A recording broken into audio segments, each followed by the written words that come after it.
బుల్టెల మరో బ్రేకింగ్ చూస్తున్నాం. గాంధీ భవన్లో టీపీసీసీ క్రమశిక్షణ కమిటీ భేటీ ముగిసింది. కమిటీ ముందుకు రావాలి అంటేనే అవమానంగా ఉందని ఎమ్మెల్యేలు అన్నారు. తిట్లు తిన్నది తామని, కమిటీ కూడా తమని పిలిపించింది అంటే ఎలాంటి సంకేతం ఇవ్వాలనుకుంటున్నారని ప్రశ్నించింది. ఇచ్చిన ఫిర్యాదు మీదనే వివరాలు అడిగేందుకు పిలిచినట్లు వారికి క్రమశిక్షణ కమిటీ చైర్మన్ మల్లు రవి తెలిపారు. ఇక కొండా మురళిపై చర్యలు తీసుకోవాల్సిందే, లేదంటే తమకు ఫ్రీ హ్యాండ్ ఇవ్వాలని క్రమశిక్షణ కమిటీ చైర్మన్ మల్లు రవికి ఎమ్మెల్యేలు చెప్పినట్లు తెలుస్తుంది. అలాగే వరంగల్ నేతల పంచాయతీపై చర్చించినట్లు మల్లు రవి తెలిపారు. ఎమ్మెల్యేలు ఎమ్మెల్సీల అభిప్రాయాలు చెప్పారని, వరంగల్ నేతలతో మరోసారి సమావేశం అవుతామని మల్లు రవి వివరించారు.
రెడ్డిగా గాంధీ భవన్లో టీపీసీసీ క్రమశిక్షణ కమిటీ భేటీ ముగిసింది. కమిటీ ముందుకు రావాలి అంటేనే అవమానంగా ఉందని ఎమ్మెల్యేలు అన్నట్లుగా తెలుస్తూ ఉంది.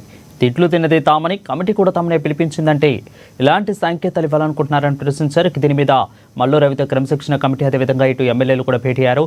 సో అలా వాదనలు అయితే ముగిసింది. సో ఎలా జరిగింది, ఏమైంది అనేది మా ప్రతినిధి హరీష్ లైవ్ ద్వారా అందుబాటులో ఉన్నారు, అందిస్తారు. హరీష్, చెప్పండి, క్రమశిక్షణ కమిటీ అయితే వరంగల్లో నేతలు ఎమ్మెల్సీలు అందరూ కూడా భేటీ అయ్యారు. సో ఏ విధంగా జరిగింది? అయితే గాంధీ భవన్లో క్రమశిక్షణ కమిటీ సమావేశానికి సంబంధించి కూడా 2 గంటల పాటు కొనసాగింది. ముఖ్యంగా వరంగల్కి సంబంధించి ఉమ్మడి ఎమ్మెల్యేలు వర్సెస్ కొండా దంపతులకు సంబంధించి కూడా కొండా మురళి వ్యాఖ్యలపైన కూడా ఈరోజు ఉమ్మడి వరంగల్ జిల్లా ఎమ్మెల్యేలకు సంబంధించి కూడా క్రమశిక్షణ కమిటీ వివరణ తీసుకుంది. ప్రధానంగా ఏదైతే కొండా మురళికి సంబంధించి కూడా 16 పేజీల ఏదైతే లేఖకు సంబంధించి కూడా వివరణ లేఖను మొన్న కమిటీ ముందు ఉంచారు. అందుకు సంబంధించి కూడా పూర్తిగా వివరాలకు సంబంధించి కూడా తీసుకున్న నేపథ్యం ఉంది. ఇప్పుడు వరంగల్ ఎమ్మెల్యేలకు సంబంధించి వర్షన్ ఈరోజు ఏదైతే క్రమశిక్షణ కమిటీ తీసుకున్న నేపథ్యం అయితే ఉన్నది. ముఖ్యంగా కొండా మురళికి సంబంధించి కూడా పరకాల ఎమ్మెల్యే రేవూరు ప్రకాష్ రెడ్డి, అలాగే స్టేషన్ గణపూర్ ఎమ్మెల్యే కడియం శ్రీహరి కావచ్చు, ఇక మరికొంతమంది ఎమ్మెల్యేలు, ముఖ్యంగా వీరిద్దరికి సంబంధించి కూడా ఆయన సంచలన ఏదైతే ఆరోపణలు చేస్తూ మొన్న లేఖలో పేర్కొనడం జరిగింది. ఇక అందుకు సంబంధించి పూర్తిగా ఏం జరిగింది, అసలు వరంగల్లో కొండా మురళికి సంబంధించి ఎమ్మెల్యేలకు ఎందుకు వివాదం చెలరేగింది, పూర్తి స్థాయిలో ఇటు కొండా మొన్న ఇచ్చిన ఏదైతే వివరణ ఉన్నదో వాటన్నిటికీ సంబంధించి కూడా ఈరోజు క్రమశిక్షణ కమిటీ చైర్మన్ మల్లు రవి ఎమ్మెల్యేలను అడిగి తెలుసుకున్నారు.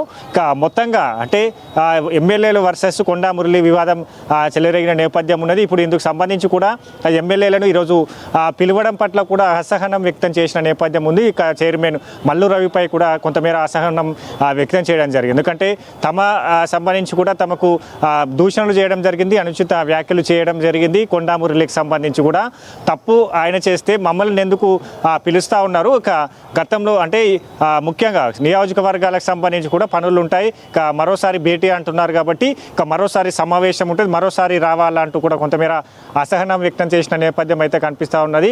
ఇక ఈ ఏదైతే కమిటీకి సంబంధించి కావచ్చు పూర్తిగా మరోసారి భేటీ కాబోతా ఉన్నది, మరోసారి సమావేశం ఉంటుందని కూడా కాసేపు క్రితమే మల్లు రవి సూచన చేసిన నేపథ్యం అయితే కనిపిస్తూ ఉన్నది. ఇక తాను ఒక డాక్టర్గా పనిచేశాను, డాక్టర్గా తనకు సంబంధించి కూడా ఏదైతే వ్యాధికి సంబంధించి కూడా పూర్తిగా మెడిసిన్ ఇస్తాను, ఆ మెడిసిన్కి సంబంధించి కూడా పూర్తిగా నయమయ్యేందుకు సమయం పడుతున్నట్టుగా కూడా కాసేపటి క్రితమే ఏదైతే మీడియా చిట్ చాట్లో వెల్లడించారు. ఇక ఏదైతే రాంగ్ సంబంధించిన మెడిసిన్ మెడిసిన్ ఒకసారి రాంగ్ మెడిసిన్ ఇస్తే పూర్తిగా సంబంధించి కూడా ప్రమాదంగా మారే అవకాశాలు ఉన్నాయి కాబట్టి అందుకే మరొకసారి భేటీ నిర్వహిస్తున్నాం. ఈ భేటీలో సమావేశంలో కూడా చర్చించిన తర్వాత రైట్ టైంకి రైట్ మెడిసిన్ ఇస్తామని కూడా సూచన చేసిన నేపథ్యం అయితే కనిపిస్తూ ఉన్నది. కాబట్టి మొత్తంగా ఇప్పుడు ఈ కొండ వివాదానికి సంబంధించి కూడా పులి స్టాప్ పడేలా కనిపిస్తారని లేదు. ఎందుకంటే మొన్న సంబంధించి కూడా కొండ మురళికి సంబంధించిన వివరణ తీసుకున్నారు. ఆయన మీనాక్షి నటరాజన్కి సైతం కూడా 16 పేజీల లేఖకు సంబంధించిన వివరణ ఇచ్చారు. ఇక ఏఐసిసి రైట్ హరీష్, ప్రస్తుతానికైతే ఎమ్మెల్యేలు ఖచ్చితంగా ఆయన మీద చర్యలు తీసుకోరు, లేదంటే ఫ్రీ హ్యాండ్ మాకు ఇవ్వండి అంటూ కూడా ఎమ్మెల్యేలు ఇటు మల్లు రవి కూడా చెప్పినట్లు తెలుస్తోంది. సో దీని మీద మల్లు రవి ఏ విధంగా స్పందించారు, దీని మీద యాక్షన్ ఏ విధంగా తీసుకోబోతున్నారు, ఖచ్చితంగా ఇటు ఎమ్మెల్యేలకి ఫ్రీ హ్యాండ్ ఇచ్చే పరిస్థితి ఉందా, లేదంటే ఇటు కొండ మురళిని కంట్రోల్ చేసే అవకాశాలు కనిపిస్తున్నాయా? రైట్, ఎమ్మెల్యేలకు సంబంధించి కూడా తమకు ఫ్రీ హ్యాండ్ ఇవ్వాలి. ఇక దానికి సంబంధించి కూడా పూర్తిగా ఈ సమస్యను పరిష్కరించాలని కూడా సూచన చేశారు. అయితే మరొకటి ఏదైతే మరోసారి భేటీ ఉందని చెప్పిన నేపథ్యం కావచ్చు, అంటే తాము తిట్లు తినాలి, తామే సంబంధించి కూడా కమిటీ ముందు హాజరయ్యాలి, కమిటీ ముందు హాజరయ్యేందుకు నామూషిగా ఉన్నందుకు కూడా ఎమ్మెల్యేలు లోపల సమావేశంలో అన్నట్టుగా తెలుస్తున్న నేపథ్యం అయితే కనిపిస్తా ఉన్నది. దాంతోపాటుగా ఇక ఈ ఏదైతే తాము ముఖ్యమా లేదంటే కొండ దంపతులు ముఖ్యమా, కొండ మురళి ముఖ్యమా అనే క్వశ్చన్ రైజ్ చేసినట్టుగా తెలుస్తూ ఉన్నది.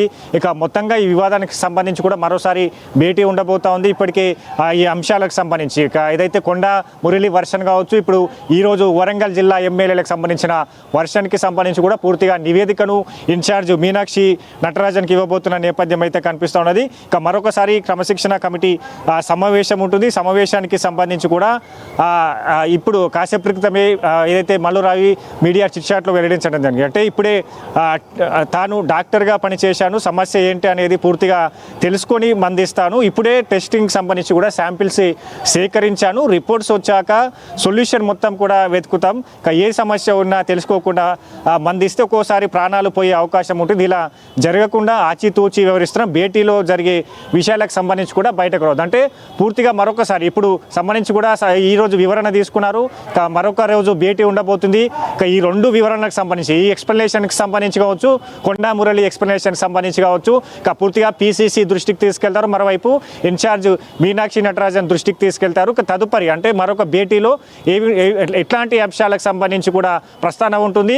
వరంగల్లో క్షేత్రస్థాయిలకు సంబంధించిన నేతల మధ్య సఖ్యత కావచ్చు, అక్కడ ఏదైతే కమిటీని వేసి అక్కడ పంపించాలా అనే దానిపైన కూడా మరోసారి క్రమశిక్షణ కమిటీ ఆలోచన చేసిన తర్వాత మరొక భేటీ నిర్ణయించే అవకాశాలు అయితే ఉన్నాయి. Varun, right, thank you Harish for the clear updates.